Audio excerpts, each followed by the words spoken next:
संसारमा सर्वश्रेष्ठ पुस्तकाय हो संसारमा सर्वश्रेष्ठ पुस्तकाय हो करोडौँ धर्मले जीवनमा सहायक छ ओ संसारमा सर्वश्रेष्ठ पुस्तकाय यहाँ देश सेवा मण्डली मार्फत हाम्रो दाजु विनोद परिवारको साथमा जति पनि प्रभुको छोराछोरीहरू जुटेका छौँ अनि जतिलाई पनि निम्ति आए अनुसार आउनु भएको छ प्रभु यीशु मसीहको नाममा स्वागत जनाउँदै यो नयाँ वर्ष 2026 को सबैलाई प्रेमी जय मसीह। ल हामी परमेश्वरलाई धन्यवाद दिन्छौँ किनभने उहाँको प्रेम उहाँको विश्वासयोग्यता र उहाँको अनुग्रह हामी माथि राखिरहनु भएको छ अनि हामी नयाँ साल भन्ने बित्तिकै एक दिन पुरानो भयो त यो साल है। अब यो पहिलो दिन पनि अन्त गर्दाउँदी हामी प्रभुको उपस्थितिमा प्रभुको चरणमा हामी यस प्रकारले यो संगतिमा हामी जुट्नु पाएका छौँ है। यता यता दिदी बहिनीपट्टि आउँदैछ सो आवाज आउँदैछ आउँदैछ ल त आउनुहोस् हामी परमेश्वरको वचनबाट प्रभुले अब हामी यताउता नगरौँ छपक्क लागेर बसौँ एकछिन मात्रै ल। धेरै गीतहरू गायौँ धेरै पर्खापर्खी भयो अब हामी सिधै प्रभुको वचनहरूमा जानेछौँ एकछिन धैर्य धरेर बसौँ है।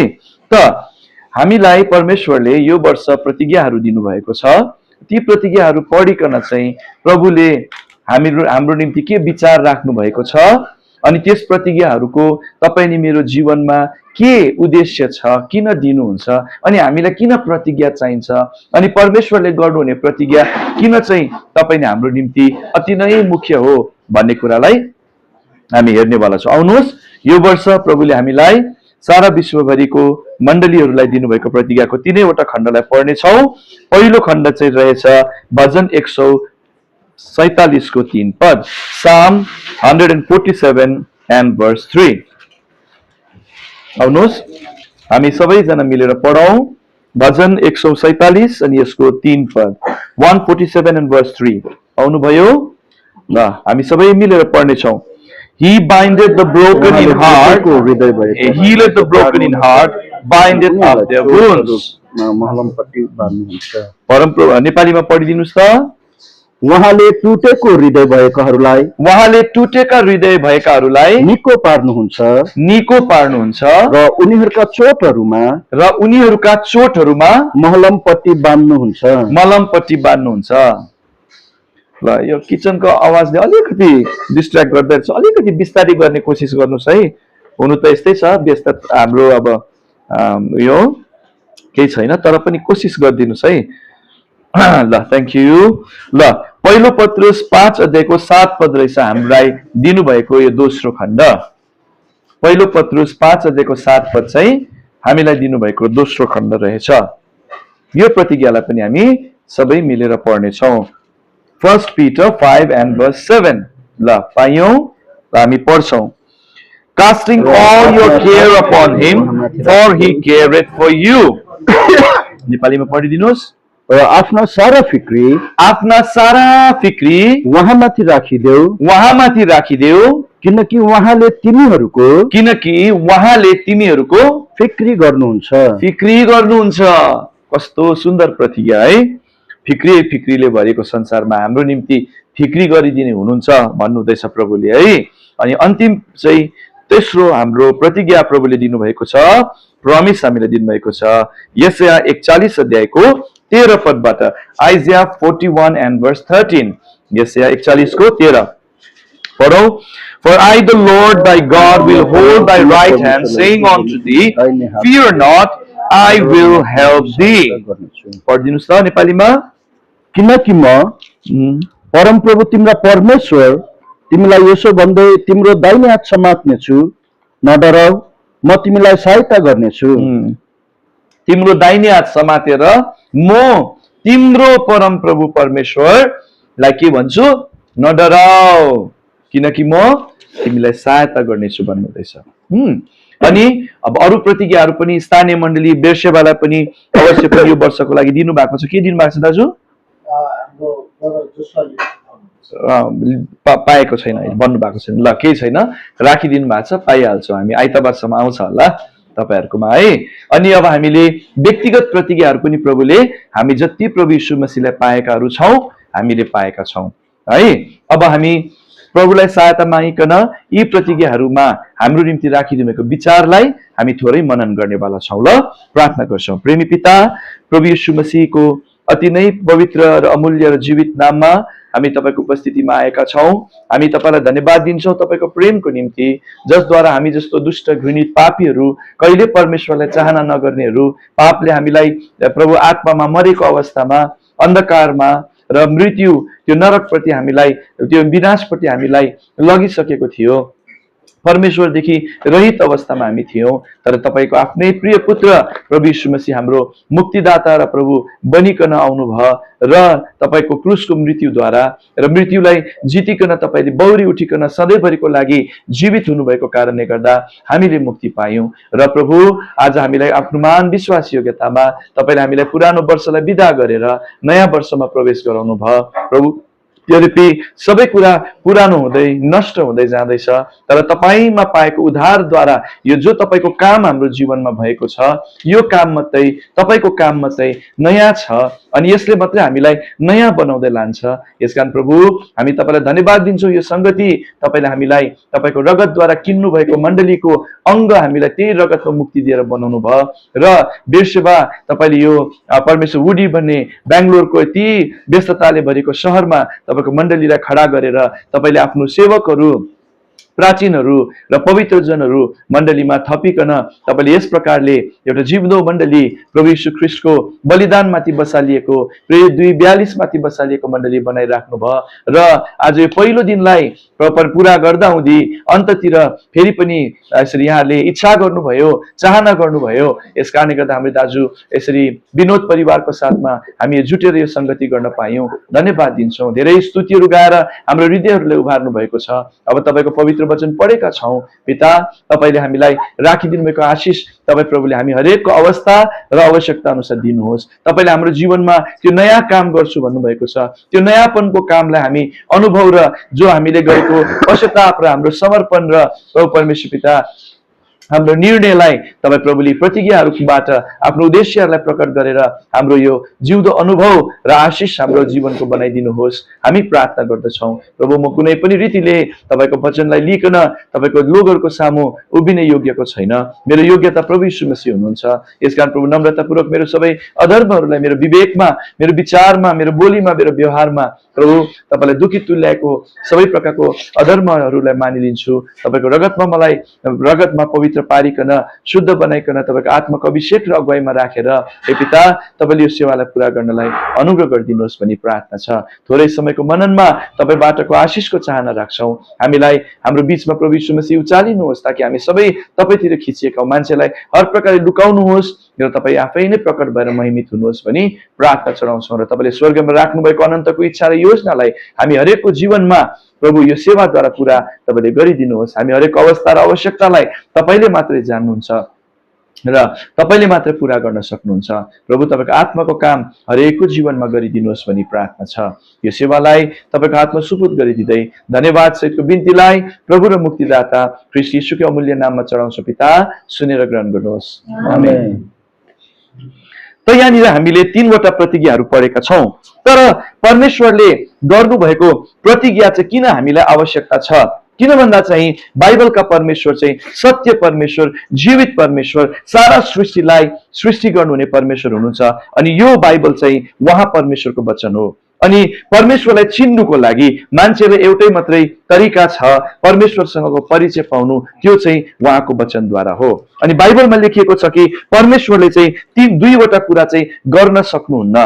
त्यो चाहिँ के हो भन्दाखेरि तीतसको किताब 1 अध्यायको 2 पदमा बताइएको छ कि हाम्रो सत्य र जीवित परमेश्वर चाहिँ झुट बोल्नै सक्नुहुन्न। सब थोक उहाँले गर्न सक्नुहुन्छ। सबै कुरा उहाँले सृष्टि गर्नुभएको, उहाँको जब मुखबाट शब्द निस्किन्छ, उहाँको वचनले चाहिँ जब कुनै कुरालाई उत्पत्तिको किताबमा हामी पाउँछौँ उहाँको मुखको बोलीले नै उहाँको वचनले नै सबै कुरा सृष्टि गर्नुभएको मान्छे जातिलाई चाहिँ धुलोबाट रचिकन चाहिँ उहाँले आफ्नै श्वास आफ्नै आत्मा मानिसमा हालेर चाहिँ मान्छेलाई जिउँदो प्राणी बनाउनु भएको। यसकारण प्रभुको वचनमा कस्तो सामर्थ्य छ, यही वचनको आधारमा उहाँले भने अनुसार नै सबै कुरा चलिरहेको छ है। किनभने परमेश्वर चाहिँ सत्य हुनुहुन्छ, उहाँ सामर्थ्य हुनुहुन्छ, उहाँको वचन उहाँको प्रतिज्ञा जीवित छ, सत्य छ अनि यो जहिले पनि के हुन्छ, पुरा हुन्छ। त्यस कारणले गर्दा उहाँ परमेश्वरले के भन्नुहुँदैछ, तितस 1:2 पढिदिनुहोस्। अनन्त जीवनको आशामा, अनन्त जीवनको आशामा जसको प्रतिज्ञा झुट बोल्नै नसक्नुहुने परमेश्वरले, झुट बोल्नै नसक्नुहुने परमेश्वरले संसार सुरु हुनुभन्दा पहिले गर्नुभयो।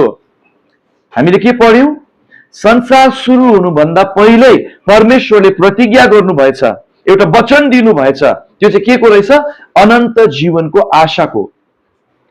अनि कसरी दिनुभयो, उहाँ चाहिँ झुट बोल्नै नसक्ने परमेश्वर। त्यसकारणले गर्दा उहाँको प्रतिज्ञा उहाँको वचन सत्य छ।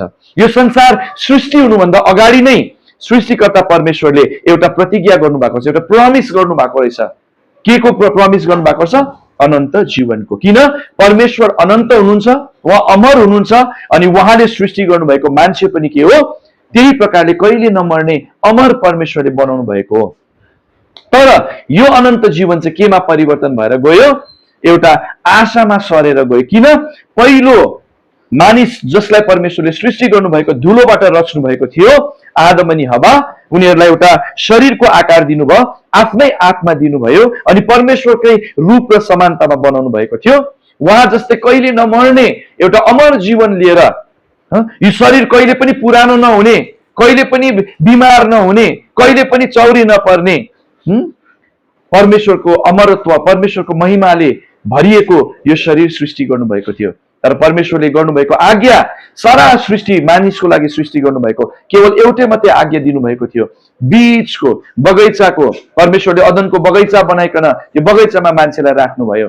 तर के भयो, आदम र हवालाई त्यो पति र पत्नी प्रभुले सृष्टि गरिसकेपछि उनीहरूलाई के भन्नुभएको थियो, त्यो बीचको असल र खराबको ज्ञानको रुखको फलबाट चाहिँ नखानु है, खायो भने तिमीहरू मर्छौ भनेर प्रभुले भन्नुभएको थियो।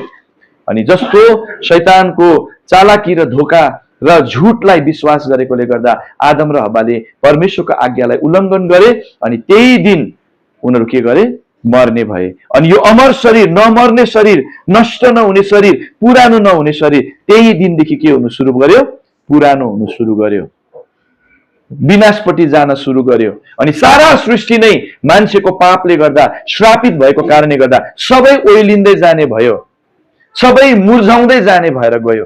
पुरानोपन चाहिँ त्यो दिनदेखि सुरु भयो। त्यस कारणले गर्दाखेरि मान्छे जाति जन्मिसकेपछि ऊ मर्छ। अनि यस कारणले गर्दाखेरि नयाँ साल त भन्छौ, तर संसारमा कुनै कुरा पनि नयाँ छैन। जस्तो समय बित्नु सुरु गर्छ पुरानो हुनु थालिहाल्छ, जस्तो मान्छे जन्मिन्छ ऊ पुरानो हुनु थालिहाल्छ। हो, वर्ष लु ह्याप्पी न्यू इयर भनेर पटेका पड्काएर के गरेर सबैलाई अभिनन्दन शुभकामनाहरू जतायो, हेर्दा हेर्दै 1 सेकेन्ड, 2 मिनेट, 5 घण्टा, 6 घण्टा गर्दै एक दिन पुरानो भइहाल्यो। त्यस कारणले गर्दा यो संसारमा कुनै कुरा पनि नयाँ छैन, कुनै कुरा पनि नयाँ अवस्थामा बस्दैन, त्यो पुरानो भइहाल्छ। त्यसै कारणले गर्दाखेरि परमेश्वरले प्रतिज्ञा गर्नु पर्यो, यो मर्ने मान्छेलाई अब मैले कहिले नमर्ने, कहिले पुरानो नहुने बनाएको, सबै पुरानो हुने भयो। पापले यिनीहरूलाई भ्रष्ट बनायो, अब मैले उपाय रच्नुपर्छ भनेर संसार उत्पत्ति हुनुभन्दा अगाडि नै मान्छेको लागि सबैभन्दा असल योजना परमेश्वर, तपाईं मेरो सृष्टिकर्ताले हाम्रो विषयमा खराबी कहिले पनि सोच्नुहुन्न। उहाँ तपाईं मेरो विषयमा खराबी सोच्नु सक्नु नै हुन्न, किनभने हामी उहाँको सृष्टि हौ। पापले गर्दाखेरि हामी परमेश्वरदेखि टाढो भयौं, पापले हामीलाई परमेश्वरदेखि छुट्याइदियो, अलग बनाइदियो। त्यस कारणले गर्दा मृत्यु भनेको नै परमेश्वरबाट अलग हुनु भनेको। आत्मा जो परमेश्वरले बनाउनु भयो, उहाँसँग सम्बन्ध राखेर उहाँसँगको सम्बन्धलाई उपभोग गर्नु, अमर जीवनलाई, अनन्ततालाई परमेश्वरको साथमा हाम्रो आत्मिक जीवनलाई उपभोग गर्नु थियो। तर पापले परमेश्वरबाट हामीलाई अलग बनाइदिएर आत्मामा हामी मरेको अवस्थामा भयौं। त्यसकारणले गर्दा परमेश्वरको वचनले भन्दछ, एकजना मानिसद्वारा संसारमा पाप पस्यो, सबै मानिस पापी भयो अनि यो पापले गर्दा मान्छे मर्ने भयो। यो शरीर पनि धुलोमै मिलेर जाने भयो अनि यो आत्मा चाहिँ परमेश्वरदेखि सधैँभरिको लागि टाढो, कहिले मिल्नै नसक्ने प्रकारले टाढो, जसलाई नरक भनिन्छ, जसलाई दोस्रो मृत्यु भनिन्छ, त्यहाँ जाने भयो। त्यसकारणले गर्दा हरेक मान्छेलाई मृत्युको डर हुन्छ। मृत्यु पछाडि केही नभइदिएको भए, मृत्यु पछाडि केही तपाईँले मलाई हानि पुर्याउने चिज नभएको भए मान्छेलाई मृत्युको डर कहिले पनि हुन्थेन। तर जबसम्म यो पुरानो हुँदै जाने शरीरमा यो आत्मा रहन्छ, तबसम्म मान्छेलाई के छ? आशा छ। के को आशा? अनन्त जीवनको आशा। पापको ज्याला चाहिँ मृत्यु हो, रोमी 3:23 तर 6:23। तर परमेश्वरको अनुग्रहको वरदान, परमेश्वरले अनुग्रह देखाएर हामीलाई एउटा दान दिनुभयो, त्यो चाहिँ के छ? प्रभु यीशु ख्रीष्टमा अनन्त जीवन छ भनिकन बताइएको छ। पढिदिनुहोस् त रोमी 6:23 किनकि पापको ज्याला मृत्यु हो। यो पापले गर्दाखेरि तपाईँ हामीले ज्याला कमायौं, अनि त्यो चाहिँ मृत्यु हो। यो शरीरको मृत्यु मात्रै होइन, तर अनन्तको मृत्यु, त्यो नरकको मृत्यु हो। तर परमेश्वरको अनुग्रहको वरदान चाहिँ, तर परमेश्वरको अनुग्रहको गिफ्ट वरदान चाहिँ हाम्रो प्रभु यीशु ख्रीष्टमा अनन्त जीवन हो। हाम्रो प्रभु यीशु ख्रीष्टमा अनन्त जीवन हो। यो अनन्त जीवनको आशा चाहिँ परमेश्वरले प्रतिज्ञा गर्नुभएको थियो। परमेश्वरले भन्दै नभन्नुभएको भए तपाईँ नि हाम्रो केही आशा हुन्थेन, केही आशा हुन्थेन। अनन्त जीवन पाउने आशा हुन्थेन। मृत्यु भनेको प्रभुबाट छुट्टिनु भनेको, तर जीवन भनेको चाहिँ परमेश्वरसँग फेरि मिल्नु, परमेश्वरसँग फेरि जोडिनु। अनि परमेश्वरसँग मिल्नु र जोडिनु चाहिँ के हो? तपाईँ नि हामीलाई प्रभु यीशु ख्रीष्टद्वारा चाहिँ यो वरदान दिएको छ। वरदान भनेको के हो? गिफ्ट हो। गिफ्ट भनेको कुरा चाहिँ कमाएर पाउने कुरा होइन, त्यो दिने मान्छेलाई मन परेर दिने कुरा हो। रिवार्ड, इनाम भनेको चाहिँ आफूले मेहनत गरेर, वेजेस, ज्याला भनेको चाहिँ आफूले केही गर्नुपर्छ, त्यसको सट्टामा हामीले पाउँछौँ, इनाम पाउँछौँ, ज्याला पाउँछौँ। तर गिफ्ट भनेको चाहिँ के हो? हामीले कमाएर पाउने कुरा होइन। यो चाहिँ के छ? दिनेवालाले उहाँलाई मन परेर जब दिनुहुन्छ, यो चाहिँ तिमीलाई गिफ्टै। न्यू इयरको गिफ्ट, बर्थडेको गिफ्ट हो, बिहाको गिफ्ट, के गिफ्ट पाउँछ मान्छेले? त्यो चाहिँ माया गरेर दिनेवालाको माथि छ गिफ्ट चाहिँ। हाम्रो काम चाहिँ के हो? गिफ्ट दिँदैछ भने चाहिँ थाप्नु मात्रै हो। त्यसकारणले गर्दा अनन्त जीवन, मुक्ति, परमेश्वरको साथको मिलाप चाहिँ गिफ्ट हो, वरदान हो, जो परमेश्वरले दिनुहुन्छ। हामीले के गरेर कमाउने चिज होइन। त्यसकारणले गर्दा मुक्ति भन्ने कुरा, पापको क्षमा भन्ने कुरा, अनन्त जीवन भन्ने कुरा, परमेश्वरको साथको सम्बन्ध मिल्नु, स्वर्ग जाने अधिकार पाउनु भनेको चाहिँ यो परमेश्वरको गिफ्ट हो तपाईँ मेरो लागि। हाम्रो काम चाहिँ विश्वासको साथमा एक्सेप्ट गर्नु, रिसिभ गर्नु मात्रै हो। त्यसै कारणले गर्दाखेरि यो अनन्त जीवनको आशा चाहिँ परमेश्वरले प्रतिज्ञा गर्नुभयो। पापले हामी मर्ने भयौँ, पापले हाम्रो शरीर पुरानो हुँदै जाने भयो, तर प्रभु यीशु मसीह मान्छे भएर 2025 भनेर भन्यौं, अब 2026 लाग्यो। यो साल, यो वर्ष, यो दिन, यो तारिक कहाँबाट आयो? प्रभु यीशु मसीह तपाईँ नि मेरो निम्ति मानिस बनेर यो संसारमा आएर पापको बलिदान बनेर के छ? क्रुसमा मरिकन रगत बगाएर निष्पाप परमेश्वर, कहिले पापै जान्नु भएन, पापै गर्नु भएन, उहाँमा पापै थिएन, तर तपाईँ नि मेरो पापको सट्टामा त्यो बलिदान बनिकन उहाँ क्रुसमा मर्नुभयो। उहाँको रगतमा मात्रै चाहिँ तपाईँ नि मैले यो पापबाट क्षमा पाउँछौँ, मुक्ति पाउँछौँ। अनि उहाँ मरेको हुनु भएन, तर उहाँ 3 दिनमा मृत्युलाई जितेर बौरी उठ्नुभयो। पापले मान्छे मर्ने भएको, प्रभु यीशु मसीह पापी हुनुहुन्न, उहाँ पवित्र परमेश्वर हुनुहुन्छ। त्यसले गर्दा उहाँलाई मृत्युले थुनेर बन्द गरेर राख्न सकेन। त्यसकारणले गर्दा प्रभु यीशु मसीहको चिहान उदाङ्ग छ। त्यसकारण उहाँ बौरेर उठ्नुभयो। अनि उहाँमा चाहिँ यो हामीले के पायौं? यो अनन्त जीवनको आशा पायौं। तर तपाईँ नि हामी चाहिँ पापी बन्यौं। हामी चाहिँ पाप गरेर पापी भएको होइन। परमेश्वरको वचन बाइबलले बताउँदछ, भजन 51 अध्यायको 5 पदमा, हेर्नुहोस् म अधर्ममा उत्पन्न भए, पापमा मेरी आमाले मलाई गर्भमा धारण गरिन्। त्यसकारणले गर्दा हामी चाहिँ आमाको गर्भमा धारण हुँदाखेरि नै पापमा, अधर्ममा धारण भयौं भन्छ परमेश्वरको वचन। त्यसकारणले गर्दा हामी आमाको पेटदेखि नै पापी अवस्थामा छौं। किन? पहिलो माता पिता आदम र हवाले नै पाप गरेकोले गर्दा त्यही रगतबाट संसारको सबै सन्तान र मानिसहरू फैलिएर गएको। त्यसकारण मान्छे भएर जन्मिसकेपछि ऊ पापी अवस्थामा जन्मेको हुन्छ। पढिदिनुस् त। हेर्नुहोस् म अधर्ममा उत्पन्न भए र पापमा मेरी आमाले मलाई गर्भधारण गरिन्। यसकारणले गर्दा हामी चाहिँ पाप गरेर पापी भएको होइन, हामी पापी भएकोले गर्दा पाप गरेको। त्यसकारणले गर्दा नानीहरू जन्मिसकेपछि हाम्रो भनाइ हुन्छ, नानीहरू त ईश्वरको रूप हो, नानीहरू त देवता हो भनेर भन्ने गर्छौं। तर नानीलाई ढाक्नु, अटेरी गर्नु, रिसाउनु, आरिस गर्नु, केही कसैले सिकाउनु पर्दैन, आमा बाउले पनि सिकाउनु पर्दैन, स्कुलमा पनि सिकाउनु पर्दैन, धर्मगुरुहरूले पनि सिकाउनु पर्दैन, यो आफै कहाँबाट आएको?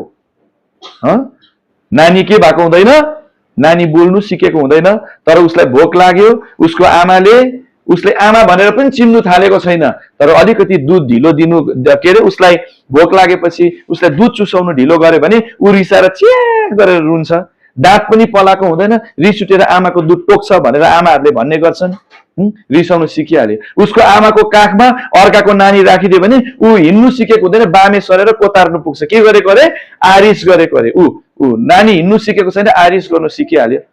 अलिकति ठुलो भइसकेपछि के नगर्नु भन्छ त्यही गरी पठाउँछ, आमा बाबुको अनाज्ञाकारी हुन्छ, झुट बोल्नु थाल्छ, अटेरी गर्नु थाल्छ, रिसाउनु थाल्छ, धेरै प्रकारको नराम्रो विचारहरू मनमा आउनु थाल्छ, हुर्किँदै बढ्दै गइसकेपछि यो सबै कुरा के को प्रमाण हो?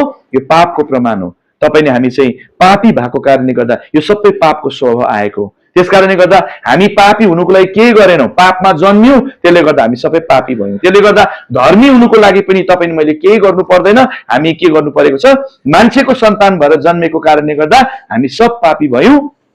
यसले तपाईले मलाई पुरानो बनाउँदै लाने, नरक लाने भयो।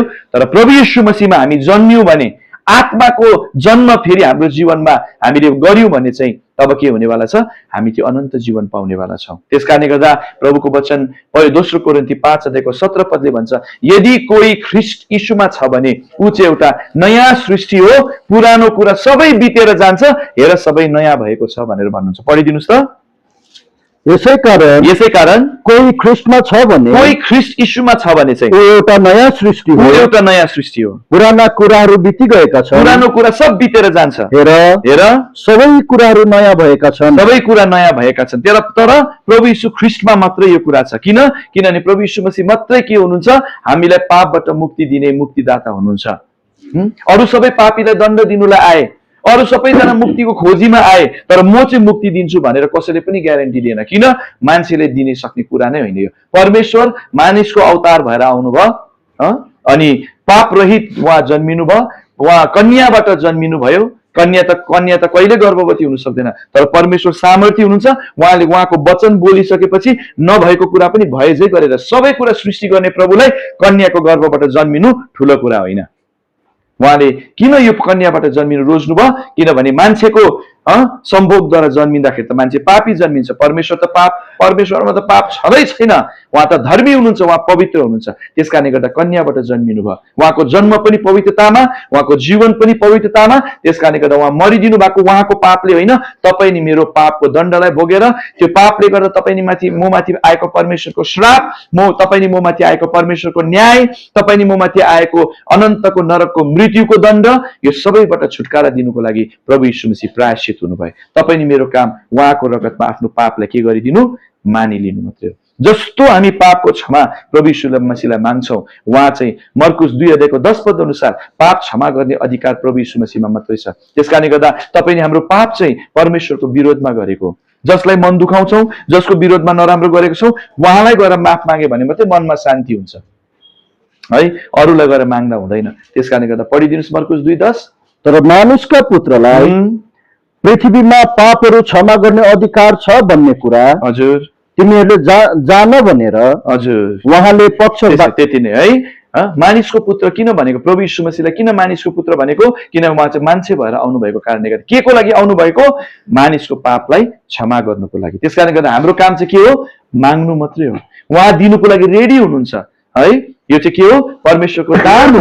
हाम्रो काम विश्वासको साथमा प्रभुको चरणमा आएर पाप पश्चाताप गरेर उहाँलाई मुक्तिदाता र प्रभु भनेर जीवनमा एक्सेप्ट गर्नु मात्रै हो। गिफ्ट चाहिँ के गर्छ?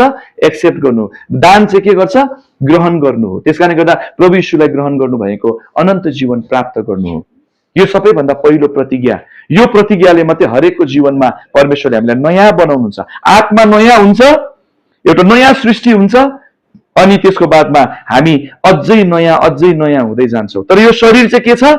पापले गर्दा भ्रष्ट शरीर बन्यो, थरी थरीको अभिलाषा गर्ने शरीर बन्यो। सृष्टिकर्तालाई छोडेर यो सृष्टि गरेको कुरातिर नै एकोरिने यो शरीर बनेर गयो, थरी थरीको पाप र अभिलाषातिर झाँकिने बन्यो। त्यसले गर्दा एक दिन यो धुलोमै मिल्नेवाला छ। त्यसकारणले गर्दा मान्छे चाहिँ दुईटा पाटा छ, एउटा चाहिँ बाहिरी शरीर छ, एउटा भित्री आत्मा छ। प्रभु यीशु मसीहलाई पाइसकेपछि हाम्रो भित्रको आत्मा चाहिँ के हुन्छ? नयाँ सृष्टि हुन्छ। यो बाहिर शरीर चाहिँ दिन प्रतिदिन पुरानो हुँदै जान्छ। मान्छेको पापले गर्दा सबै कुरा पुरानो, दिन बित्दै जाँदा पुरानो हुँदै जान्छ। प्रभु यीशु ख्रीष्टमा पाएको मुक्तिले चाहिँ जति दिन बित्छ त्यति नयाँ हुँदै जान्छ। त्यसकारणले गर्दा सरल नमुना है हाम्रो विनोद दाजुले तपाईँले प्रभुलाई कहिले पाउनु भएको? 1996 सालमा उहाँले प्रभु यीशु मसीहलाई ग्रहण गरेर नयाँ जीवन पाउनुभयो, अनन्त जीवन पाउनुभयो। दोस्रो कोरिन्थी 5:17 अनुसार उहाँ एउटा नयाँ सृष्टि हुनुभयो। मैले प्रभु यीशु मसीहलाई 98 देखि पछ्याको 2000 मा ग्रहण गरेको। उहाँले 97 मा प्रभुलाई ग्रहण गर्नुभयो, मैले 2000 मा प्रभुलाई ग्रहण गरे। हामी दुईजना मध्येमा को चाहिँ नयाँ विश्वासी हो? उहाँ 97 मा प्रभु पाउनु भएको, मैले 2000 मा मात्रै प्रभु पाएको। हामी दुईजनाको बीचमा चाहिँ को नयाँ हो? प्रेम दाजुले तपाईँ नयाँ हो भन्नुहुँदैछ। किन? मैले चाहिँ 2000 मा मात्रै प्रभु पाएको, तर उहाँले त म भन्दा 3-4 वर्ष अगाडि प्रभु पाउनु भएको। तर प्रभुको वचनले के भन्दैछ? प्रभु यीशु मसीहलाई विश्वास गरेपछि म के हुन्छु? नयाँ सृष्टि हुन्छु। अनि दोस्रो कोरिन्थी 4:16 पढिदिनुहोस्। दोस्रो कोरिन्थी 4:16 यही कारणले हामी हिम्मत हार्दैनौँ। हजुर। हाम्रो बाहिरी मान्छे नष्ट हुँदै गइरहेको भए तापनि हजुर भित्री मान्छेलाई चाहिँ दिनदिनै नयाँ हुँदै गइरहेछ। बाहिरी मान्छे चाहिँ नष्ट हुँदै जाँदैछ जति दिन बित्छ है। हिजो जस्ट 24 घण्टा अगाडि मात्रै म के भन्थे, कति वर्ष पुग्नु भयो भन्दा म 38 वर्षको भन्थे हो। 24 घण्टा बित्दा म 39 वर्षको भइहालेँ। 39 years old हो। कति? 39 वर्ष पुरानो भए। यो बाहिरी मान्छेको चाहिँ डेट छ, बाहिरी मान्छेको चाहिँ के छ? उमेर छ। किन? यो चाहिँ पुरानो हुँदै जाँदैछ, ओइलिँदै जाँदैछ। डाँडाको घाम हुनु पट्टि जान्छ। जति नै स्याहार, जति नै मसार मुसुर गरे तापनि थरी थरीको रोग लाग्ने यो शरीर छ। तर भित्रको आत्मा चाहिँ प्रभु यीशु मसीहलाई पाइसकेपछि चाहिँ ऊ के हुन्छ? नयाँ सृष्टि हुन्छ। अनि प्रभुले सुरु गर्नुभएको काम, अघि हामीले गीत गाए अनुसार प्रभुले एउटा नयाँ काम गर्नुहुन्छ। प्रभुले गर्ने काम मात्रै नयाँ हो। किन नयाँ हो? किन भन्दा चाहिँ यस्तो यो नयाँ हो कि जति समय बित्छ अझै नयाँ हुँदै जान्छ। संसार र पापले गर्दा सबै कुरा दिन बित्दै जाँदा पुरानो हुँदै जाँदैछ। तर प्रभु यीशु ख्रीष्टमा चाहिँ पाएको जीवन चाहिँ जति दिन बित्दै जान्छ त्यति नयाँ हुँदै जान्छ। लु अब भन्नुहोस्, उहाँ 97 देखि नयाँ हुनु थाल्नुभयो, म चाहिँ 2000 देखि नयाँ हुनु थालेँ। को बेसी नयाँ भयो? पानिज विनोद दाजु। किन? म भन्दा 3 वर्ष 4 वर्ष अगाडिदेखि उहाँ नयाँ हुनु थाल्नुभयो। त्यसले गर्दा म भन्दा चाहिँ उहाँ बेसी नयाँ हुनुहुन्छ। तर हामी चाहिँ के भन्छौँ? विनोद दाजु त पुरानो विश्वासी, अर्पण भाइ नयाँ विश्वासी। होइन, परमेश्वरको काम अद्भुत छ।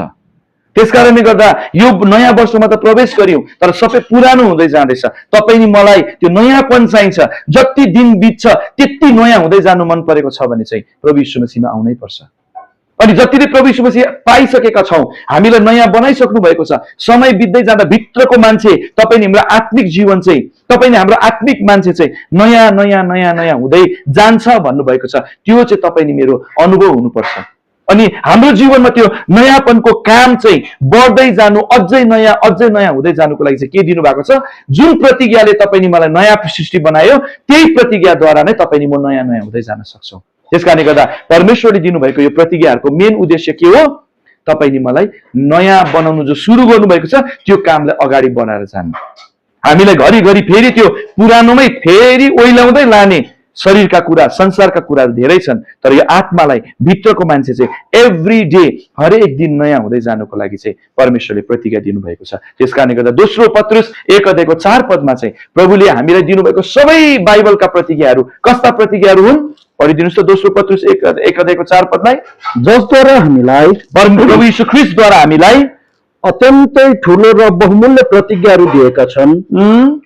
यसैले कि यी प्रतिज्ञाहरूद्वारा तिमीहरू यस संसारमा अभिलाषाद्वारा हुने भ्रष्टताबाट उम्केर भ्रष्टताबाट उम्केर ईश्वरीय स्वभावका भागीदारहरू हौ।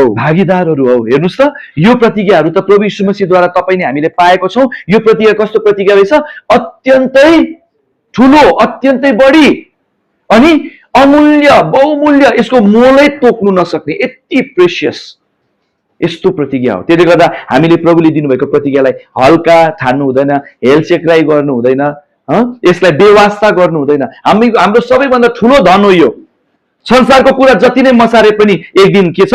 हातका मैला सुनका थैला, के गर्नु धनले, सागर सिस्नु खाएको बेस आनन्दी मनले। बिचरा देवकोटाले त भन्नुभयो नि, तर आफै पनि बिति जानुभयो। तर त्यो साँचो आनन्द, यो बाहिरी कुरा त के हुन्छ? आउँछ जान्छ, तर तपाईँ नि मलाई कहिले पनि यो संसारको कुनै कुराले पनि खोसेर लानु नसक्ने अनि कुनै पनि संसारको कुराले दिनै नसक्ने कुरा चाहिँ परमेश्वरको प्रतिज्ञामाथि हामीलाई राखिदिनु भएको थियो, आशिषमा छ। त्यसले गर्दा चाहिँ सबै कुराभन्दा प्रेसियस, सबै कुराभन्दा बहुमूल्य, सबैभन्दा ठुलो चाहिँ तपाईँ नि मैले चाहिँ प्रभु यीशु मसीहलाई जतिले पाएको छौँ, हामीले चाहिँ यो प्रतिज्ञाहरूलाई चाहिँ च्याप्पै समात्नुपर्छ। प्रेसियस कुरा, बहुमूल्य कुरा हामी लापरवाहीसँग राख्छौँ, जो पाइ त्यसलाई चलाउनु दिन्छौँ, जहाँ पाइ ती राख्छौँ। कति जोगाएर राख्छौँ नि, महँगो महँगो चिजहरू कसरी राख्छौँ? हामी जोगाएर राख्छौँ। त्यस कारणले गर्दा प्रभुको प्रतिज्ञा हामीले एकदमै प्रेसियस ठान्नुपर्छ। एभ्री डे, हरेक दिन हामीले दाबी गर्नुपर्छ, याद गर्नुपर्छ, किनभने प्रभुले प्रतिज्ञा गरेपछि त्यसलाई के गर्नुहुन्छ? उहाँ पुरा गर्नुहुन्छ। त्यस कारणले गर्दा हाम्रो परमेश्वरले चाहिँ दोस्रो कुरा के गर्न सक्नुहुन्न? अघि पहिलो कुरा के हेऱ्यो? उहाँले झुट बोल्नु सक्नुहुन्न। त्यस कारणले गर्दा उहाँले गर्नुभएको प्रतिज्ञा सत्य प्रतिज्ञा हो, साँचो प्रतिज्ञा हो। त्यस कारणले गर्दा उहाँले अनन्त जीवनको आशाको प्रतिज्ञा गर्नुभयो, अन्त पुरा भएन। जतिले हामीले प्रभु यीशु मसीहलाई ग्रहण गर्यौँ, प्रस्ताव गरेर उहाँलाई मुक्तिदाता र प्रभु भनेर जीवनमा निम्त्यायौँ, हाम्रो जीवन उहाँलाई सुम्पिदियौँ, उहाँको गिफ्टलाई हामीले एक्सेप्ट गर्यौँ, अनन्त जीवन पायौँ कि पाएनौँ? नपाएको भए हामी यहाँ हुन्थ्यौँ? म यहाँ आइपुग्थेँ? म पुग्थेन। पापले कहाँ हुत्याएर मलाई कहाँ पुर्याइसकेको हुन्थ्यो? त्यस कारणले गर्दा त्यो पहिलो प्रतिज्ञा त पुरा गर्नुभयो भने त्यो प्रतिज्ञाको आधारमा हामीले प्रतिज्ञाको सन्तान बनाइसकिसकेपछि हाम्रो जीवनमा प्रतिज्ञाहरू पुरा गर्नु नै हुन्छ। त्यस कारणले गर्दा तपाईँ नि मलाई यो सबै प्रतिज्ञाहरू किन दिनुभएको छ? हाम्रो जीवनमा त्यो नयाँ कामलाई अझै बढाएर लानु। जबसम्म हाम्रो जीवनमा त्यो नयाँपनलाई एभ्रिडे अनुभव गर्दैनौँ, प्रभुले रेडी गरिरहनु भएको त्यो नयाँ सृष्टि, नयाँ आकाश र नयाँ पृथ्वीको हामी भागीदार बन्न सक्दैनौँ। यो पुरानो हुँदै ओइलिँदै जाने संसारसँग टाँसियो भने त्यसको अन्त के हो? विनाश हो। हामी पनि त्यसकै भागीदार हुन्छौँ। तर प्रभु यीशु मसीह जसले तपाईँले मलाई नयाँ सृष्टि बनाउनु भयो, अब हामी उहाँसँग बनिरह्यौँ भने चाहिँ उहाँ नयाँ नयाँ नयाँ हुँदै गएर त्यो नयाँ आकाश र नयाँ पृथ्वीको हामी भागीदार बन्नेवाला छौँ। त्यस कारणले गर्दा परमेश्वरले यति प्रेम गरेर हाम्रो जीवनमा त्यो नयाँपनलाई हाम्रो जीवनमा हाम्रो अनुभव बनाउनुको लागि हामीलाई ओइल्याउने कुरा, फेरि पुरानै कुरामा लगेर जाने कुराबाट जोगाउनुको लागि अनि हामीलाई त्यो ईश्वरीय स्वभावको, पापको स्वभावबाट उम्केर चाहिँ ईश्वरीय स्वभावको प्रभु यीशु मसीह जस्तै बनाउने कुरामा चाहिँ हामीलाई भागीदार बनाउँदो रहेछ प्रभुको प्रतिज्ञाले। त्यसै कारणले गर्दा सबैभन्दा पहिला प्रभुले झुट बोल्नु सक्नुहुन्न रहेछ। दोस्रो कुरा उहाँले के गर्न सक्नुहुन्न? के गर्न सक्नुहुन्न?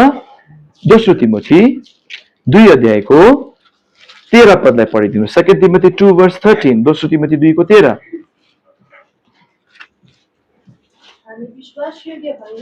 हामी विश्वास योग्य भएन भने पनि परमेश्वर त विश्वास योग्य नै रहनुहुन्छ। उहाँले आफैलाई इन्कार गर्नै सक्नुहुन्न। त्यसकारणले गर्दा दोस्रो कुरा, बाइबलको परमेश्वर प्रभु यीशु मसीह परमेश्वर उहाँले के गर्न सक्नुहुन्न? उहाँले आफैलाई इन्कार गर्नु सक्ने हुन्न। उहाँ चाहिँ विश्वास योग्य हुनुहुन्छ। उहाँमाथि चाहिँ भरोसा गर्नु, आँखा चिम गरेर विश्वास गर्ने लायकको हुनुहुन्छ। उहाँ कहिले धोका दिनुहुन्न। सारा संसारले इन्कार गरोस्, उहाँलाई मानिसहरू इन्कार गरोस्, सत्य परमेश्वर होइन भनोस्, तर उहाँले आफैले इन्कार गर्न सक्नुहुन्न। हामीले विश्वासै नगरे तापनि, हामी विश्वास योग्य भएनौँ भने पनि उहाँ चाहिँ विश्वास योग्य बनिरहनुहुन्छ। नोक्सानी कसको हुन्छ? जसले विश्वास गर्दैन। नोक्सानी कसको हुँदैन? जो प्रभुलाई पाएर पनि विश्वास योग्य रहँदैन। परमेश्वर आफैले इन्कार गर्न नसक्ने परमेश्वर, प्रतिज्ञा गर्नुभयो अनि झुट बोल्नु नसक्ने परमेश्वरले प्रतिज्ञा गर्नुभयो, आफैलाई इन्कार गर्नु नसक्ने परमेश्वरले आफूले गरेको प्रतिज्ञामा विश्वास योग्य रहनुहुन्छ। उहाँले त्यो प्रतिज्ञा पुरा गर्नुहुन्छ। तर त्यो प्रतिज्ञाको आशिष तपाईँ नि मेरो भाग, तपाईँ नि मेरो अनुभव, तपाईँ नि मेरो आशिष तब बन्छ जब हामी पनि के हुन्छौँ? विश्वास योग्य हुन्छ। त्यस कारणले गर्दा प्रभुले हामीले 3वटा प्रतिज्ञा हामीले पढ्यौं। यो प्रतिज्ञाबाट चाहिँ प्रभुले तपाईँ मलाई 3 प्रकारको आशिष दिनु चाहना गर्नुभएको छ। सबैभन्दा पहिलो प्रतिज्ञा के पढ्यौं? भजन 147 को 3 पद के पढ्यौं? त्यो 147 को 3 पदमा पढ्नुस्। उहाँले टुटेको हृदय परमेश्वरले चाहिँ टुटेको हृदय भएकोहरूलाई निको पार्नुहुन्छ र उनीहरूको चोटहरूमा मलमपट्टि बाँध्नुहुन्छ। हृदय टुटेको, मन टुटेको अवस्थामा जतिजना पनि हुन्छ है, मन डढेको देख्छ, मन डढेको कसले देख्छ भन्ने भनाइ छ कि छैन? बाहिरबाट हाँसिरहेको, ह्याप्पी न्यू इयर भनिरहेको, ठिकै छु भनिरहेको, तर मनभरि कति धेरै कुराले मन भाँचिसकेको छ, टुटिसकेको छ, टुक्रा टुक्रा भइसकेको छ। कसले निको पारिदिने त? जति गर्दा पनि हुँदैन है। अब हार्टको डक्टरकोमा गएर यसो देखायो भने त्यो टुटेको मन त देख्दैन, खालि ब्लक भएको मात्रै देख्छ, तर टुटेको देख्दैन। तर टुटेको मनलाई कसले मात्रै देख्न सक्नुहुन्छ? हाम्रो प्रभुले मात्रै देख्न सक्नुहुन्छ, अनि उहाँले मात्रै निको पार्न सक्नुहुन्छ। त्यो टुटेको मनका सबै टुक्राहरूलाई जोडिदिएर फेरि पनि एकदमै पुरा प्रकारले निको पारेर, जाति पारेर, उनीहरूको सबै चोटहरूमा मलमपट्टि लगाएर निको बनाइदिनुहुन्छ। त्यसकारणले गर्दा यो प्रतिज्ञाको आशिष चाहिँ तपाईँ मेरो निम्ति के छ? यो वर्ष प्रभुले तपाईँ नि मलाई हृदयको नयाँपन दिनुहुन्छ, अ रिन्युड हार्ट। यो पहिलो प्रतिज्ञाको तपाईँ नि मलाई आशिष के छ? प्रभुलाई पाएकाहरूको लागि हाम्रो हृदयलाई प्रभुले के गर्नुहुन्छ? नयाँ बनाउनुहुन्छ। प्रभुलाई पाउँदा यो पापको कारखाना भएको हृदयलाई प्रभु यीशुको रगतले धोएर शुद्ध बनाउनु भयो, नयाँ हृदय दिनुभयो। तर यो हृदयलाई के अरे नयाँपनमा बढ्दै बढ्दै जानु नदिने फेरि पनि खराब विचार आइपर्छ। शरीरको अभिलाषालाई घरिघरि अशुद्ध बनाइदिन्छ हाम्रो हृदयलाई, तर फेरि पनि घरि नयाँ बनाउँदै जाने काम चाहिँ प्रभुको प्रतिज्ञाले गर्छ। त्यसकारणले गर्दा प्रभुले यो पहिलो प्रतिज्ञामा के आशिष राखिदिनु भएको छ हामीलाई? अ रिन्युड हार्ट, एउटा नयाँ हृदय। त्यसकारणले गर्दा हामी प्रभुको छोराछोरीको हृदय कस्तो छ अहिले? यो टुटेको हृदयलाई प्रभुले निको पार्नुहुन्छ भने के हो? एउटा टुटेको हृदयले चाहिँ एउटा पश्चातापी हृदयलाई देखाउँछ, पापप्रति एकदमै संवेदनशील एउटा सेन्सिटिभ हृदयलाई देखाउँछ। मैले प्रभुलाई कुनै दुखी तुल्याउने, मेरो जीवनमा त्यो नयाँ जीवन दिनु भएकोमा त्यो पुरानो कुराले अलिकति कलंकित बनाउने बित्तिकै प्रभु मैले पाप गरेँ, मलाई पाप भन्ने बित्तिकै सिरियसली लिने, चाहे सारा संसारले गरिरहेको होस्, पाप भनेको पापै हो। जब हामी पापले भरेको माहौलमा बस्छौँ नि, सबैले त गरिरहेको छ, मैले गर्दा के हुन्छ भन्ने बनाइदिन्छ। त्यसकारणले गर्दाखेरि परमेश्वरको वचनले हामी हरेक प्रभुको छोराछोरीले भन्नुभएको छ कि यो हृदयलाई चाहिँ प्रभुले टुटेको हृदय, नम्र हृदय, पश्चातापी हृदय चाहिँ प्रभुले साह्रै मन पराउनुहुन्छ। त्यसकारणले गर्दा भजन 51 17 पदमा दाउदले भन्नुहुन्छ के छ? प्रभु तपाईले टुटेको मनलाई, हृदयलाई, नम्र र चूर्ण भएको हृदयलाई तपाईले तुच्छ ठान्नुहुन्न भन्नुहुन्छ। पढिदिनुस् 51 को 17।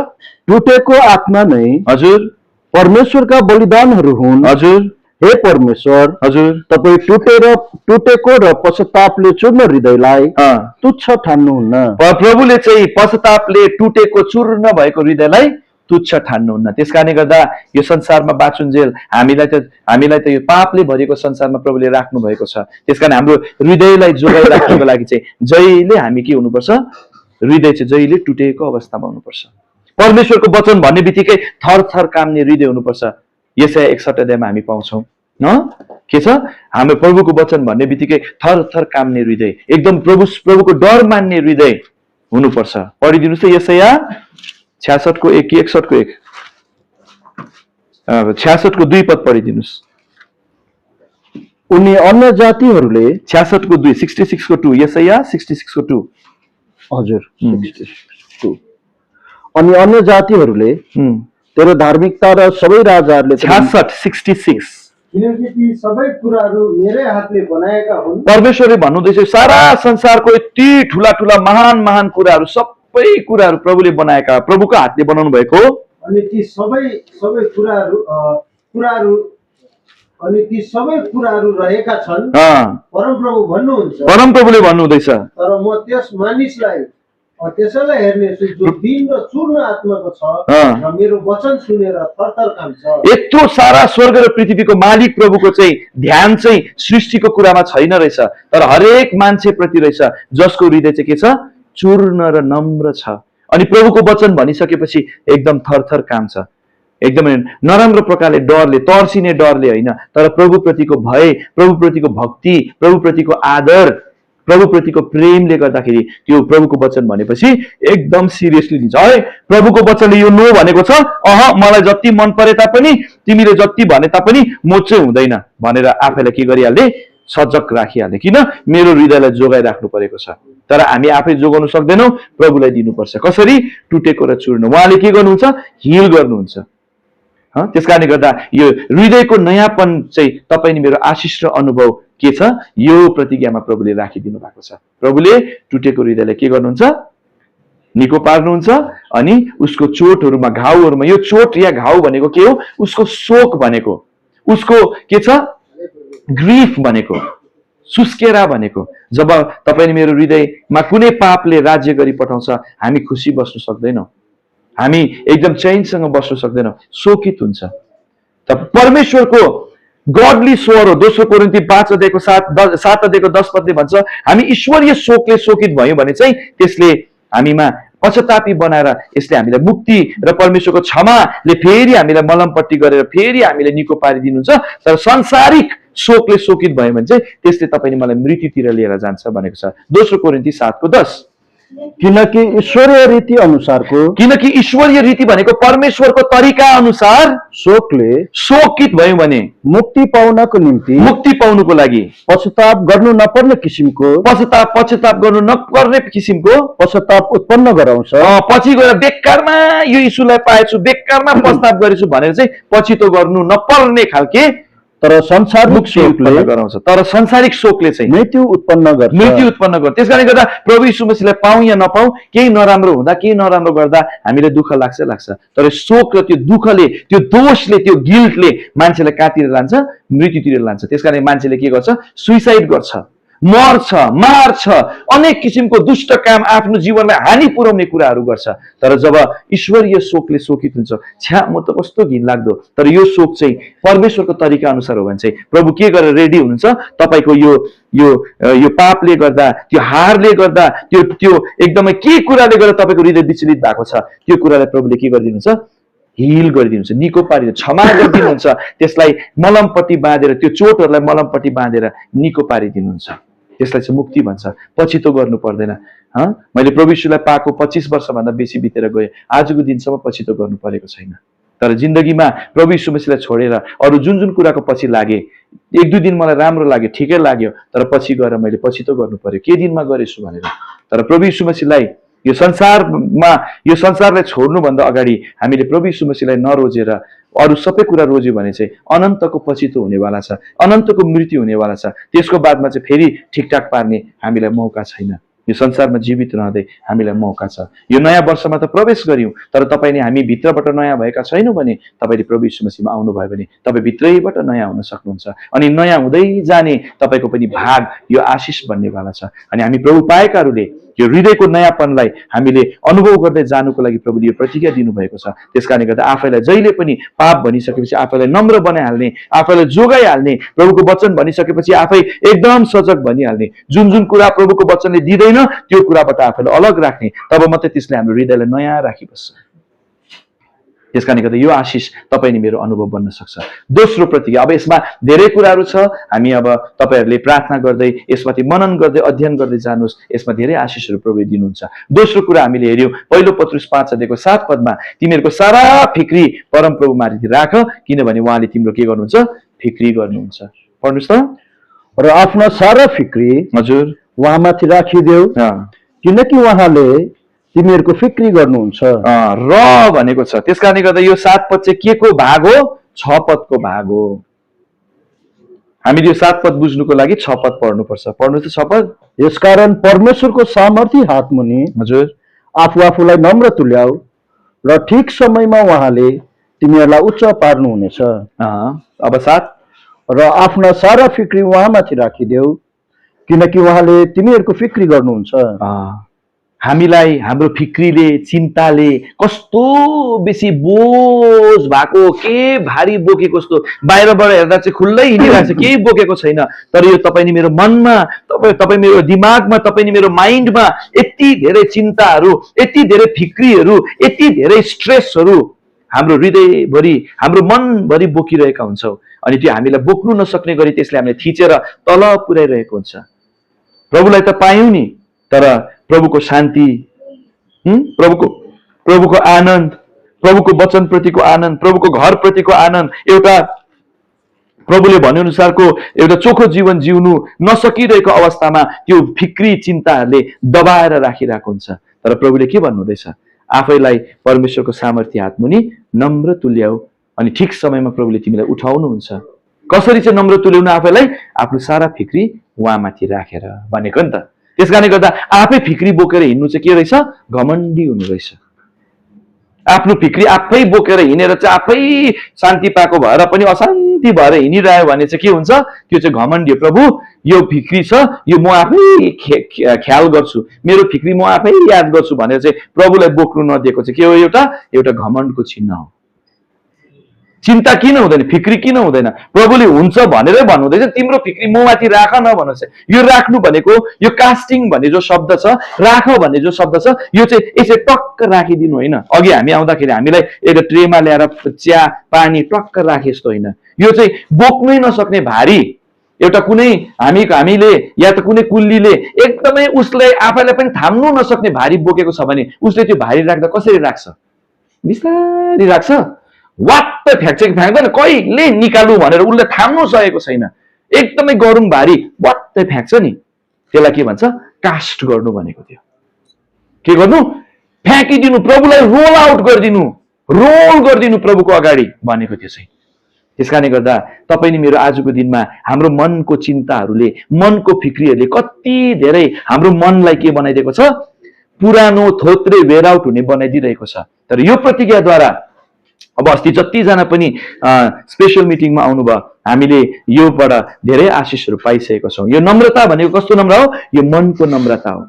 मनलाई नै, मनमा हामीलाई दबाई राख्ने, हामीलाई एकदमै डिस्टर्ब राख्ने, हामीलाई प्रार्थनामा ध्यान दिनु साह्रो पर्ने, प्रभुको वचनमा ध्यान दिनु साह्रो पर्ने, आफ्नो काममा ध्यान दिनु साह्रो पर्ने, सेवामा ध्यान दिनु साह्रो पर्ने, पढाइमा ध्यान दिनु साह्रो पर्ने, ध्यानै दिनु नसक्ने प्रकारले डिस्ट्र्याक्ट गरिदिने मनको सबै चिन्ता र फिक्री, त्यो बोझहरू जे पनि छ, त्यो कुराहरू सबै के गरिदिनु?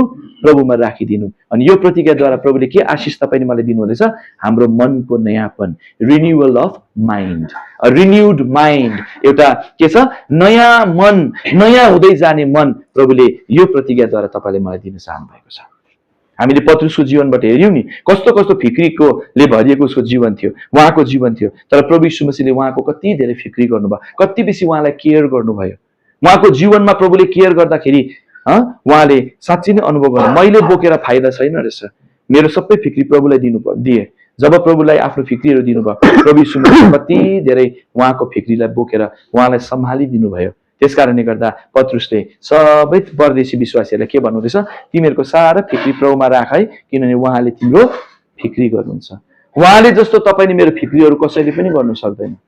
के कुराको बोझले तपाईँ प्रभुलाई पाएर पनि त्यसमा अल केयर भनेको छ, सारा फिक्री भनेको छ। सारा फिक्री भनेको तपाईँको पास्टको फिक्री, तपाईँको प्रेजेन्टको फिक्री, तपाईँको फ्युचरको फिक्री।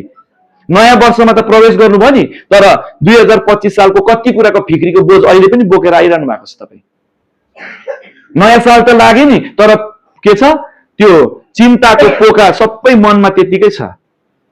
अलिकति सेवा संगति प्रार्थना वचनले गर्दा अलिकति फ्रेस भएको जस्तो छ, तर अलिकति अब 1 दिन 2 दिन बित्दै गइसकेपछि फेरि 2025 को फिक्रीहरूले तपाईँलाई डल्लो पारिहाल्छ।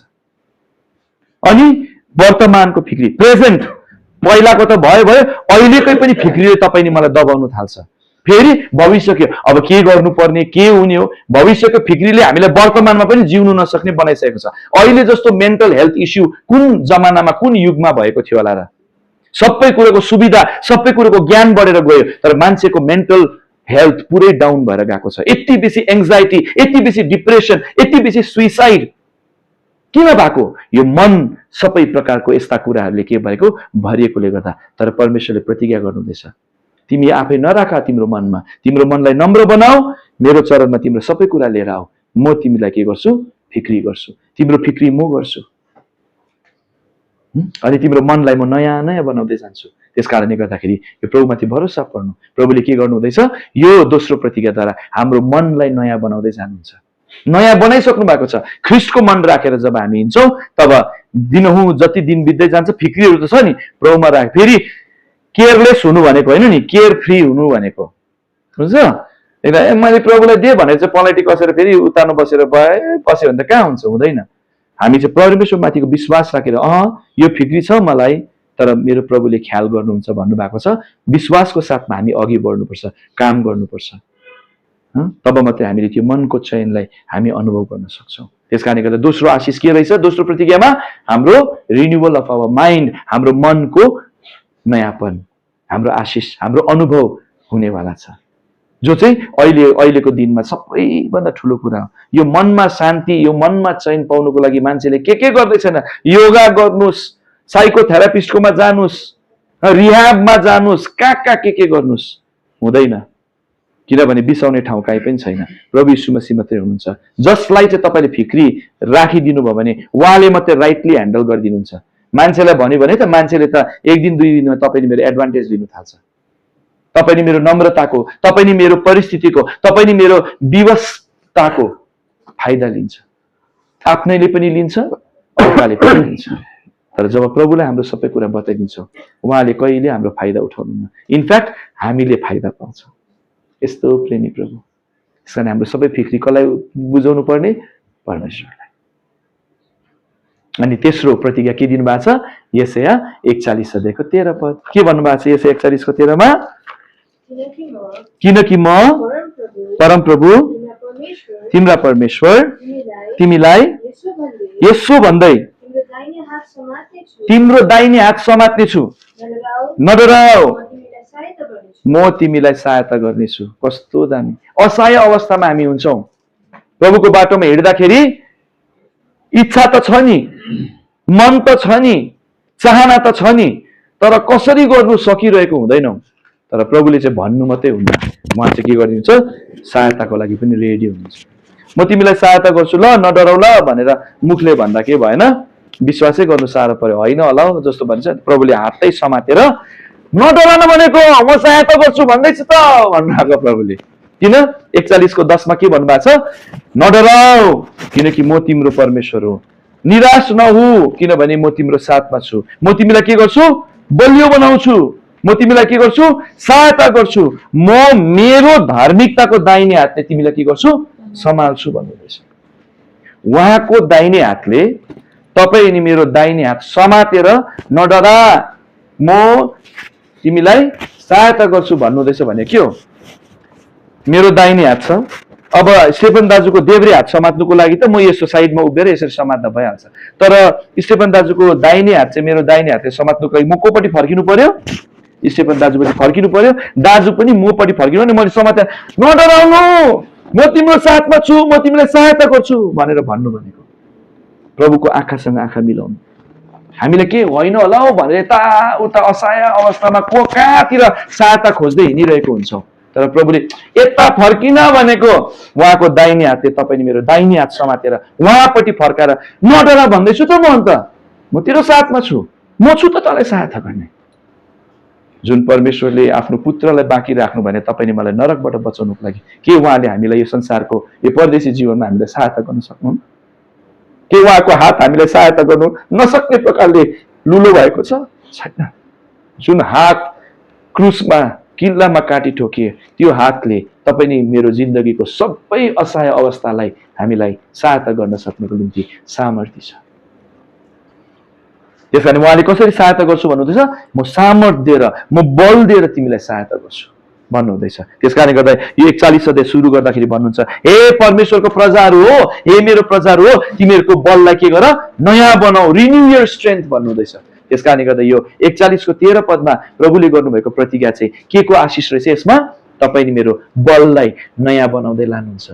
रिन्युड स्ट्रेन्थ एन्ड रिन्युइङ स्ट्रेन्थ, एउटा नवीन, एउटा नयाँ बल, अन्त नयाँ हुँदै जाने बल प्रभुले तपाईले मलाई दिन चाहना गर्नुभएको छ। यो चाहिँ कस्तो बाहिरी बल होइन, ठुल्ठुलो मसल बनाइदिन्छु भन्नुभएको होइन प्रभुले। हाम्रो भित्र मान्छेको भित्रको आत्मा प्रभुमा उद्धार पाएको यो नयाँ जीवनको यो भित्री मान्छेलाई चाहिँ के गरिदिन्छ, बलियो बनाइदिनुहुन्छ। जसले चाहिँ शरीरमा जस्तै दुर्बल कमजोर हो, भित्रको मान्छे बलियो भने थामिदिन्छ। तर भित्रको कमजोर भयो भने यो बाहिरको शरीरको सबै प्रकारको यो संसारसँग सम्बन्ध राख्ने कुराले दबाइदिन्छ, असहाय बनाइदिन्छ। तर जब प्रभुलाई हेर्छौँ हामी, प्रभु सहायता गर्नुहोस् भनेर हामीले प्रभुलाई पुकार्यौँ भने उहाँको त्यो तत्कालै तुरन्तै पाइने सहायक, उहाँको बलियो हातले तपाईले मलाई सहायता गर्नको लागि तुरन्तै उहाँ आइपुग्नुहुन्छ। मान्छेलाई त परेको बेलामा त फोन गर्दा पनि फोन उठाउनु साह्रो पर्छ, कति व्यस्तता हुन्छ, कहाँ कहाँ जाउँ र के जाउँ। हामी हाम्रो आपतकालीन अवस्थामा हाम्रो सहायता गुहार चाहिँ परमप्रभुबाट आउँछ। यसकारण भजन 46:4 मा भन्नुभएको छ, परमप्रभु हाम्रो शरण स्थान हुनुहुन्छ, हाम्रो बल हुनुहुन्छ अनि सङ्कष्टको बेलामा तुरन्तै पाइने सहायता हुनुहुन्छ, तुरन्तै, देन एन्ड देयर। तर हामी चाहिँ के गर्नु पर्यो, उहाँतिर फर्किनु पर्यो। पढिदिनुहोस् त लु 46:1 लाई। परमेश्वर हाम्रा शरण स्थान र बल, सङ्कष्टहरूमा तुरन्तै पाइने, अलिकति पनि ढिलो गरी नपाइने सहायता हुनुहुन्छ, हेल्प हुनुहुन्छ। जुन प्रभुले भन्नुहुँदैछ उहाँको धर्ममय दाहिने हातले तपाईले मेरो दाहिने हातले समातेर नडरा म सहायता गर्छु भन्नुहुन्छ। त्यसैले बाइबलमा नडरा भनेर चाहिँ 365 पल्ट लेखेको छ भनेर बाइबलका विद्वानहरूले भन्नुहुन्छ। वर्षमा कतिवटा दिन हुन्छन्? How many days are there in a year? 365। त्यसकारण हर एक दिनको लागि परमेश्वरको प्रतिज्ञा तपाईले मेरो लागि चाहिँ नडरा। अहिलेको डक्टरहरूले, अहिलेको के छ, साइकोलोजिस्टहरूले गन्ती गर्दा गर्दा गर्दा थाकिसक्यो। मान्छेलाई कति किसिमको डरले चाहिँ व्यथित बनाउँछ भनेर थाकिसकेको छ। 500, 600, 1000, 2000 सम्म गन्ती गरिसक्यो, तर टुङ्गेकै छैन। केसँग चाहिँ मान्छे डराउँछ? कोही अँध्यारोसँग डराउँछ, कोही उज्यालोसँग डराउँछ, कोही पानीसँग डराउँछ, कोही आगोसँग डराउँछ, कोही अग्लो अग्लो हाइटसँग डराउँछ, कोही फटेङ्ग्रासँग डराउँछ, कोही भित्तीसँग डराउँछ, त कोही साङ्लेसँग डराउँछ, कोही ठुलो आवाजसँग डराउँछ, कोही सुनसानसँग डराउँछ, थरी थरीको डर, कोही पानीसँग डराउँछ, अरू के कति कति किसिमको डर हुन्छ। डरै डर, डरै डर, डरै डर मान्छेको जिन्दगी। अनि सबैभन्दा जेठा डर चाहिँ कुन चाहिँ हो? सबै डर भन्दा जेठा चाहिँ कुन चाहिँ हो? मृत्युको डर। जस्तै मै हुँ भन्ने छातीमा भुत्ता छ, कसको बाउले के खान्छ भनेर एकदम निडर भएर हिँड्ने मान्छे पनि टक्क मृत्यु अगाडि आएपछि गर्नु थालिहाल्छ। यसो हाम्रो जोन दादाले प्रचार गर्दा भन्नुहुन्छ क्या, एकदम सबैलाई थर्कमान गरेर सबैलाई डर र त्रसित बनाएर हिँड्ने डन जस्तो मान्छेलाई 5 पल्ट डाइरिया लागोस् अरे कि नन स्टप हस्पिटल लगिँदैन भन्नु थाल्छ नि। उसलाई बेसी ठुलो केही चाहिँदैन। संसारलाई थर्कमान गर्ने एलेक्जेन्डर द ग्रेट 23 कि 26 वर्षको उमेरमा सारा संसारको राज्यहरूलाई कब्जा गरेर इन्डियापट्टि आउँदै थियो, इन्डियालाई पनि कब्जा गर्नुको लागि। एलेक्जेन्डर द ग्रेट, सिकन्दर सम्राट महान भनिसके सब थुरथुर, सब राजाहरू थुरथुर, सब देश सब जातिहरू थुरथुर। तर एउटा एन्थस एनोफिलिक्स भन्ने सानो आँखाले पनि राम्रो नभ्याउने मच्छरले टोकेर मलेरिया भएर मर्यो। अनि गरेर ज्वरो जाति नै हुनु सकेन। अनि के भन्यो? मेरो मृत्युको दिन नजिक आइसकेछ, म मरेपछि चाहिँ नि मेरो नि कफिन बनाउँछ नि, बक्सामा लान्छ नि, सबै देशमा घुमाइदिए के अरे त्यो देशको त्यो ठुलो स्ट्रिटमा घुमाइदिनु, अनि त्यो कफिन बक्सको दुईपट्टिबाट 2टा दुलो बनाइदिनु, त्यहाँबाट मेरो 2टा हात निकालिदिनु, अनि भनिदिनु सिकन्दर महान रित्तो आयो रित्तो गयो भनिदिनु। ओसामा बिन लादेन भनिसकेपछि चाहिँ के को पनि थरथर थुरथुर भयो, अमेरिका पनि थुरथुर भयो। तर जब उसको डेथ वारन्ट आयो ऊ भाग्दै हिँड्ने भयो। मृत्युसँग जो पनि डराउँछ। त्यस कारणले गर्दा प्रभुले के भन्नुहुँदैछ? आफ्नो त्यो क्रुसमा छेडिएको हातले समातेर म तँलाई सहायता गर्छु। सबभन्दा ठुलो डर निकालिदिनु भयो कि भएन? अब मृत्युको डर छैन। त्यस कारण प्रभु यीशु मसीहलाई पाइसकेपछि खेदो गर्छ, कतिले मार्छ, पिट्छ, लान्छ जेलहरूतिर, कतिले त साँच्ची नै पनि मारेको छ, मार्दै पनि छन् अहिले पनि। तर प्रभु यीशु मसीहको त्यो ठुलो सहायता पाएकाहरूले त्यो मृत्युको डरबाट छुटकारा पाएको छ। प्रभुको निम्ति मर्नुको लागि पनि उनीहरू के हुन्छ? तयार हुन्छ। अब जेठा डरबाट छुटकारा पायो, अब कान माइला कान्छ अन्तरे मन्तरे लगन्तरे डरसँग अब विश्वासीहरू चाहिँ छ्याप्पै भइरहेका छन्। हामीलाई डराउनु छैन। किन? परमेश्वरले के गर्नुहुन्छ? हामीलाई बलियो साहसी बनाउनुहुन्छ। उहाँको बलले भित्री मान्छेलाई बलियो बनाउनुहुन्छ, पापलाई नो भन्ने बनाउनुहुन्छ, प्रभुको सेवा गर्नुलाई यस भन्ने बनाउनुहुन्छ। बाहिरको मान्छे थाकिरहेको हुन्छ, बाइबल पढ्नु, प्रार्थना गर्नु, सेवा जानु नसक्ने बनाइरहेको हुन्छ, तर भित्र मान्छे नयाँ बल पाइसकेपछि के हुन्छ? प्रभुको दाहिने हातले समात्छ, ओट कहाँ हो थाकोस्, भित्रको मान्छे त रिन्यू नयाँ नयाँ हुँदै जानु परेको छ भनेर उसले एकछिन भए पनि प्रार्थना गर्छ, अनि अलिकति भए पनि आफ्नो बाइबल पोर्सन पढ्छ। जस्तै व्यस्तताको बिचमा अनि कसरी हुन्छ परमेश्वरलाई सहायता मागेर, परमेश्वरको सहायता पाएर, परमेश्वरबाट बल पाएर उसले आफ्नो लागि आत्मिक जीवनलाई के अरे अगाडि बढाएर लानुको लागि, त्यो नयाँपनमा जिउनुको लागि उसले कसरी हुन्छ प्रभुले सहायता, प्रभुको सहायतालाई माग गरेर के गर्छ? उसले आफैलाई प्रभुको सेवा सङ्गतिहरूमा, परमेश्वरको साक्षी गवाई हुनुमा के गर्छ? उसले कायम राख्छ।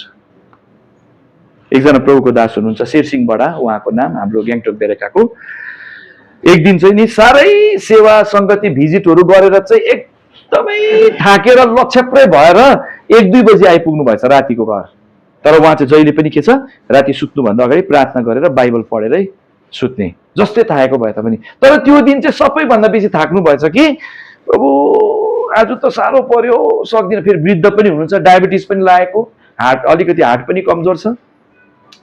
आज त मेरो पाठ कहाँ पुग्यो, आज चाहिँ प्रभु छोटो पाठ हो चाहिँ अलिकति पढेर सुत्छु है भनेर चाहिँ गर्दै शरीर क्लान्त, थकित, व्यथित भएको अवस्थामा चाहिँ घोडा टेक्नु भयो अरे, प्रार्थना गर्दा भन्नुभयो अरे कि भरे सट्ट खोलेको त्यो रातिको पाठ त उहाँको भजन 119 को थियो अरे। भजन सङ्ग्रह 119, 176 वटा पद छ, बाइबलको सबैभन्दा लामो अध्याय छ। तर उहाँले भन्नुहुन्छ जस्तै साह्रो परे तपाईँ मैले पढेँ भन्नुहुन्छ क्या। अनि अहिले हाम्रो मण्डलीमा एकदमै मण्डलीको लागि एउटा उत्साह र आशिषको एउटा प्रभुको दास भएर बस्नुभएको छ। त्यस कारणले गर्दा हामीलाई परमेश्वरलाई सहायता माग्यो भने नि यो शरीरले साथ छोडे तापनि भित्रको आत्मामा बलियो बनाएर त्यो के लेखेको छ, हामीले 41 अध्याय पढेको 13 पदमा, 40 अध्याय कसरी अन्त हुन्छ, 41 सुरु हुनुभन्दा अगाडि जवान मान्छे पनि थाक्छ। कसरी थाक्छ अरे? लल्याक लुलुक हुन्छ, क्लान्त हुन्छ, बेहोस हुन्छ भनेको छ। जवान पनि भनेको चाहिँ एकदमै बलिया बलियाहरू पनि उनीहरूको बल सकिन्छ भनेको नि, थाक्छ भनेको। तर जसले परमप्रभुको बाटो हेर्छ उनीहरू चाहिँ नवीन सामर्थले, नयाँ सामर्थ, नयाँ हुँदै जाने सामर्थले भरिन्छन् अनि चिल जस्तो माथि माथि उठ्छन् भनेर भन्नु। त्यस कारणले गर्दा यो यशाया 41 अध्यायको 13 पदले प्रभुले तपाईँले मलाई के प्रतिज्ञा दिनुभएको छ? म तँलाई सहायता गर्छु, नडरा। यो सहायताद्वारा प्रभुले के गर्नुहुन्छ? तपाईँले मलाई रिन्युड स्ट्रेन्थ, नयाँ बल, नयाँ बनाउँदै जाने, नयाँ हुँदै जाने बल प्रभुले दिन्छु भन्नुभएको छ। के अब यो आशिषको अनुभवमा तपाईँले म जिउने कि नजिउने अब रहेको समय? जिउनु पर्यो नि। एउटा नयाँ हृदयको नयाँपन, मनको नयाँपन अनि परमेश्वरबाट बलको नयाँपनलाई प्राप्त गरेर यो नयाँपनमा बढ्दै बढ्दै गएर हामी प्रभु यीशु मसीह जस्तै हुँदै जानु परेको छ। यो परदेशी जीवन परमेश्वरको डरको साथमा बिताएर यो सबै आशिषहरूको हकदार, यो आशिषहरूको भागीदार, यो आशिषहरूको अनुभव गर्ने तपाईँले मलाई उपभोग गर्ने प्रभुले बनाउन चाहना गर्नुभएको छ। यस कारणले गर्दा प्रभुले तपाईँले मलाई यो प्रकारको आशिषले यो वर्षको सुरुको दिनदेखि नै अन्तसम्म नै बनाइरहेका हुन्। यो आशिष प्रभुले तपाईँले मेरो भाग बनाइदिएका हुन्। जतिले प्रभुलाई पाउनु भएको छैन तपाईँको जीवनमा त्यो नयाँ काम सुरु भएकै छैन। सुरु भयो भने पो रिन्यू भन्ने कुरा आउँछ, न्यू छ भने पो रिन्यू हुन्छ, त्यो न्यूै छैन भने रिन्यू हुँदैन। त्यस कारण आजै तपाईँले आफ्नो जीवनलाई प्रभु यीशु ख्रीष्टको चरणमा सुम्पिनु भयो भने तपाईँ नयाँ सृष्टि बन्नुहुन्छ अनि यी नयाँ कुराहरूको भागीदार तपाईँ बन्न सक्नुहुन्छ। त्यस कारण प्रभुले तपाईँले मलाई सहायता गरून्, आशिष दिनुभएका हुन् र यो प्रकारको नयाँपनको अनुभव बोकेर प्रभुको साक्षी गवाई बनेर हामी यो अन्तिम दिनहरूमा यो संसारमा प्रभुको बाटो हेर्दै हामी के गरौँ? हामी जिउँ। प्रभुले हामीलाई आशिष दिनुभएका हुन्। सबैलाई जय मसीह, धन्यवाद।